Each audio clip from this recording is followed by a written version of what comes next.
Selamat siang, salam sejahtera. Bertemu lagi dengan saya, Maya Nova dari SMA PGRI 4. Saya adalah calon guru penggerak angkatan ke-7 dari Provinsi DKI Jakarta, kelas 32F. Pada kesempatan siang kali ini, saya akan melakukan kegiatan wawancara supervisi akademik bersama dengan rekan saya, Ibu Rauda Eka Putri SPD, di mana beliau adalah guru mata pelajaran Bahasa Indonesia. Kita akan saksikan bersama. Ini adalah wawancara pra-observasi. Selamat siang, Bu Rauda. Siang, Bu. Apa kabar, Bu? Alhamdulillah baik. Oke, baik. Senang ya melihat Ibu ceria sekali hari ini. Iya. Bu Rauda, kira-kira kapan ya kita bisa melakukan kegiatan observasi? Kalau kegiatan observasi bisa kita lakukan di hari Kamis tanggal 25 Mei 2020. Jadi 2 hari lagi ya, Bu, ya, hari Kamis. Tepatnya di kelas berapa, Bu? Tepatnya di kelas 10 MIPA 4. 10 MIPA 4. Materi apa sih yang akan Ibu lakukan pada saat kegiatan observasi kita? Untuk materi, saya sudah mempersiapkan tentang unsur-unsur pembangun kebahasaan pada puisi. Unsur-unsur pada puisi ya. Kira-kira tuh apa sih, ngebahas apa ya, Bu ya? Jadi biasanya kalau unsur-unsur kebahasaan itu kita akan membahas tentang macam-macamnya. Ada tipografi, diksi, kemudian imaji.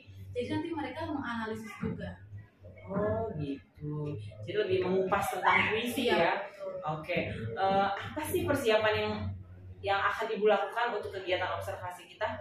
Persiapannya itu saya menyiapkan PowerPoint, kemudian ada lembar kerja peserta didik, sama beberapa contoh puisi. Oh. Nah, persiapan ini nih yang Ibu sebut tadi, pasti ada RPP juga ya, ada RPP, PowerPoint, lembar kerja. Itu dibuat sendiri atau memang sudah disiapkan pihak sekolah atau pihak kurikulum seperti apa? Kalau untuk materi, RPP, PowerPoint itu saya menyiapkan semuanya sendiri. Wah, luar biasa Ibu ya, hebat sekali bisa menyiapkan semuanya dengan sendiri. Berarti benar-benar menggali kreativitas ya Bu ya. Oke. Nah, kalau menurut pendapat Bu Rauda, ini kan pasti dong saat kita bertemu dengan anak di kelas, kita kan bertemu dengan gaya belajar mereka masing-masing ya, beda-beda ya. Kira-kira kendala apa sih yang bakal Ibu hadapi di lapangan? Kalau kendalanya karena ini kan materinya sastra ya Bu ya, jadi agak sulit. Biasanya kalau saya sudah menjelaskan, itu paling anak kalau ditanya sudah paham, dia hanya diam saja. Itu paling kendalanya. Ya, jadi kita nggak tahu ya anaknya. Kita nggak tahu benar-benar paham atau Bener-bener diem aja gitu, iya enggak nggak tahu ya. Terus kalau menurut Ibu kalau kayak gitu tuh ketemu situasi di mana kita nanya, kita udah jelas terus dia diem aja, kira-kira apa yang Ibu lakukan? Diapain sih anaknya gitu? Jadi kan nanti kita juga akan bagi kelompok. Nah, kalau melihat kendala kayak gitu, paling saya samperin satu-satu, saya jelasin secara personal gitu, biar mereka lebih paham. Oh, jadi kayak dideketin gitu Iya, ya, ditanya secara personal. Ya kadang-kadang apalagi anak SMA ya, Iya. dia nggak akan mengaku, takut ditanyain juga kan, jadi harus didatangi satu persatu. Oke. Nah, kira-kira kompetensi apa sih yang jadi fokus nih, atau pengembangan apa sih yang fokus tentang materi ini yang Ibu mau tuju supaya anak tuh bisa kenapa gitu? Karena ini kan tentang unsur-unsur kebahasaan ya Bu ya, jadi fokusnya itu mereka bisa menganalisis bagian mana sih yang tipografinya, diksinya, imaji seperti itu.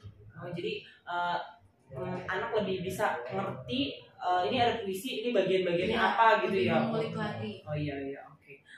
Terus strategi apa nih yang Ibu lakukan supaya kompetensi itu tercapai? Misalkan gini, supaya anak lebih mengetahui ini adalah unsurnya tipografi atau diksi. Strategi apa nih yang Ibu lakukan?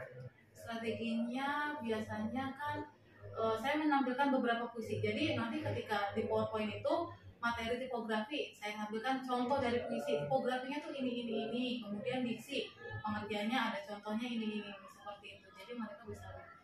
Oh, jadi pokoknya dikasih tahu dulu, contoh ini kayak gini, nanti ada lagi di LDKPD Iya, untuk betul. oh ya, kamu nih analisa nih sekarang nih gitu ya. Oke. Nah, menurut Bu jadi nggak sabar nih buat observasi besok ya. Menurut Bu Rauda nih dengan materi ini perlu nggak sih bantuan dari pihak-pihak tertentu atau Ibu sendiri aja atau gimana nih untuk mendukung pembelajaran ini? Kalau untuk bantuan saya sangat perlu untuk teman sejawat sesama bahasa Indonesia untuk saran kritik dan saran, kemudian kurikulum bagaimana evaluasi nanti ketika dalam pembelajaran gitu. Iya, artinya memang kita kita nggak bisa berdiri sendiri ya, perlu teman sejawat, sesama bahasa Indonesia atau kurikulum kasih tahu ini yang kurang, ini yang banyak gitu. Oh, saya jadi semakin tidak sabar ini untuk mengikuti kegiatan observasi kita besok ya Bu ya. Oke, mungkin itu aja yang bisa saya tanyakan sama Ibu Rauda. Kita akan ketemu pada kegiatan observasi pada hari Kamis 25 Mei 2023. Tetap semangat Bu Rauda, kita harus mengembangkan terus yang ada di Bu Rauda dan juga selalu terbuka untuk saran dari teman sejawat maupun dari kurikulum. Itu saja Bu Rauda, semangat selalu, sehat selalu. Demikianlah wawancara pra-observasi saya dengan Ibu Rauda Eka Putri SPD, yaitu guru bahasa Indonesia di SMA PGRI 4. Kita akan saksikan untuk kegiatan observasi pada video selanjutnya. Terima kasih, salam sejahtera untuk kita.